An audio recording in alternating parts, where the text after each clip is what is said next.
Será que todas as suas condutas para atender um paciente vítima de queimadura estão corretas? Bom, o tema desse vídeo nós vamos falar sobre queimaduras. Não faça esses 5 erros que eu vou compartilhar. Eu sou Daniel Lima, um colega médico plantonista do dia a dia da emergência, um professor e educador nessa área tão desafiadora. Fica comigo aqui nos próximos minutos e vamos aprender mais sobre esse tema. Turma, eu já trago aqui um destaque especial que as queimaduras, elas representam um importante agravo que leva pacientes para as emergências. São cerca de 1 milhão de casos por ano, segundo a Sociedade Brasileira de Queimaduras. E para você ter uma ideia, dados também indicam que 77% das ocorrências de queimaduras acontecem no domicílio. Portanto, estamos falando ali dos chamados acidentes domésticos. Sempre lembrando que o termo acidente não pode ser interpretado como algo que acontece de maneira ocasional. E não, o acidente, muitas das vezes, em sua grande maioria, tem fatores que podem ser evitados.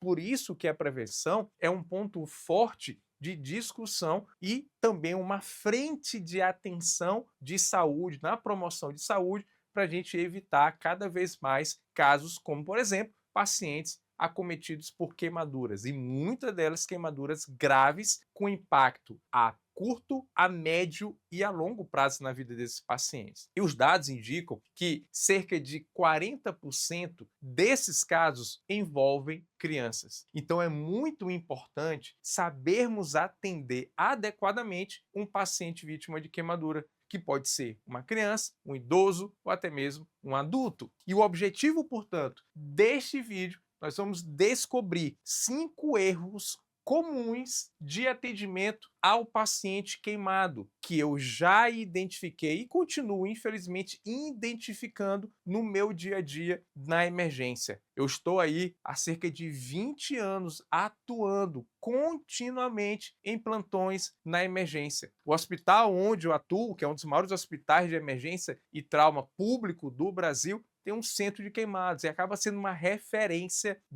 chegada desses pacientes nos plantões. E aqui eu vou compartilhar para você desses 5 erros. Olha, o último eu tenho visto acontecer muito e eu quero que você não faça esse erro. Então vamos lá, turma. O primeiro erro que eu destaco é não retirar adornos. E aqui tem 2 detalhes. Primeiro, o adorno ele pode estar propagando ainda o calor, ou seja, a lesão, mas retirar o adorno com destaque especial que eu dou em relação, por exemplo, a anéis em dedos. Como esse caso que eu atendi, o paciente chegou para a gente, já tinha passado por 2 atendimentos, um atendimento em uma emergência fixa, depois passou pelo atendimento pré-hospitalar e ele chega, então, com a presença do anel ali no dedo. E veja, o dedo já com bolha, com queimadura, com edema que é progressivo e não foi retirado anteriormente na primeira abordagem esse anel. E isso pode levar a um comprometimento local. Então, não deixe de observar, reconhecer e retirar os adornos desse paciente. Beleza? Vamos conhecer aqui o segundo erro que eu compartilho com você.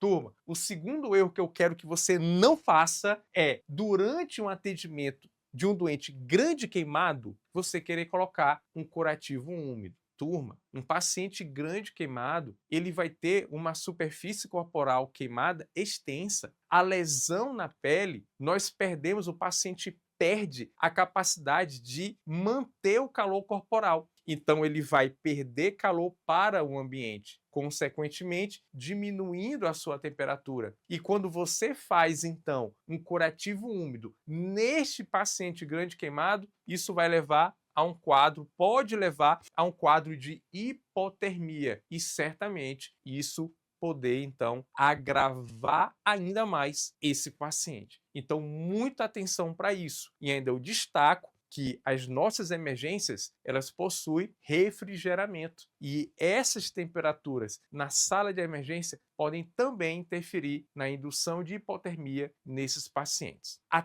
O terceiro erro que eu compartilho com vocês é não reconhecer a via aérea em risco. Turma, quando você atender um paciente que tem queimadura de via aérea, você precisa ficar muito atento em relação ao risco de obstrução. O edema, ele vai ser progressivo, em especial nas primeiras 24, 48 horas. Mas só que o paciente, ele já pode chegar para você com alguns achados que indicam esse comprometimento já iminente e acontecendo. Por exemplo, o paciente que chega com queimadura dos pelos faciais é um indicativo, fuligem ao redor da boca, do rosto, ou até mesmo tossindo fuligem. O paciente que tem um estridor, uma voz rouca, e claro, se ele já tiver uma evidente insuficiência respiratória, então é um paciente que você vai precisar manejar a via aérea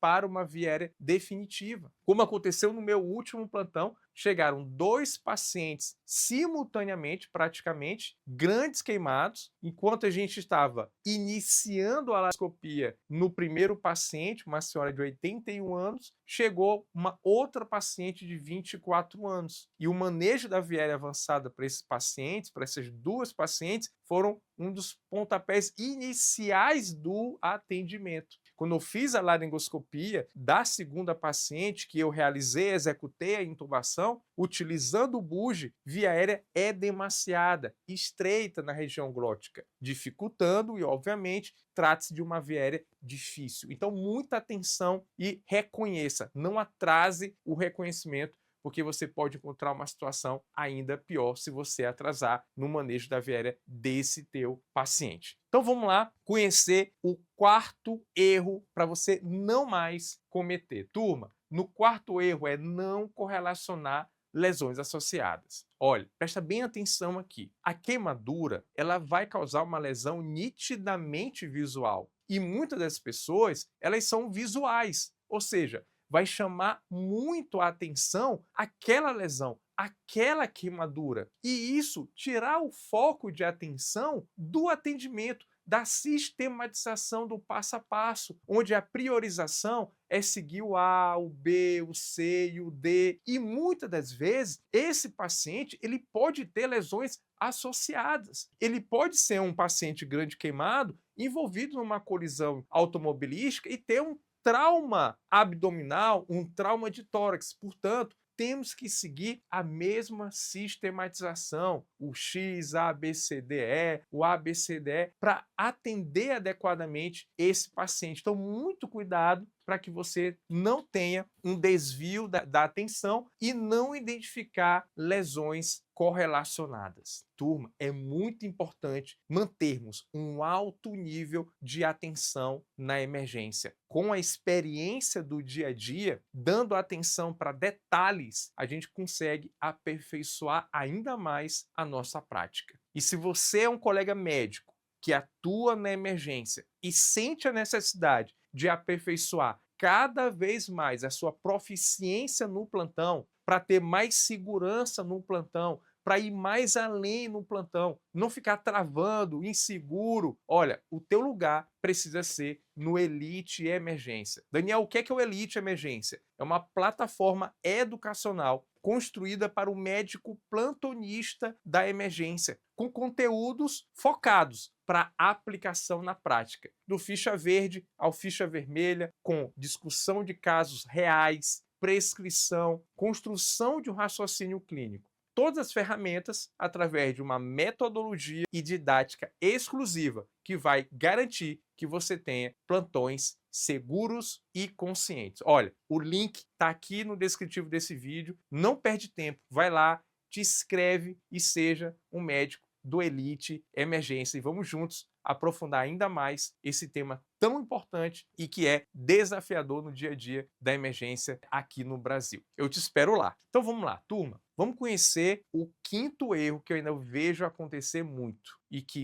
caso você faça, vai deixar de fazer. E possivelmente você já deve ter visto muito por aí. porque eu ainda vejo. Então vamos lá, turma. O quinto que eu trago é reposição volêmica inadequada. Inadequada. Olha, é bem provável que neste momento você esteja pensando da seguinte forma: ah, Daniel, mas é só calcular a fórmula de Parca. Não, não vou falar sobre isso. A reposição inadequada aqui, turma, é uma reposição rápida e agressiva. Um dos efeitos da queimadura é fazer, portanto, um extravasamento vascular, a perda de líquido para o terceiro espaço, para o interstício. E quando você repõe volume de maneira rápida de cristalóide, 1000 ml, 2000 ml rápidos, abertos, você aumenta ainda mais esse extravasamento e essa distribuição de volume corporal. Precisamos repor volume de maneira ajustada, olhando para o débito urinário. Então, eu vejo muito isso acontecer. Inclusive,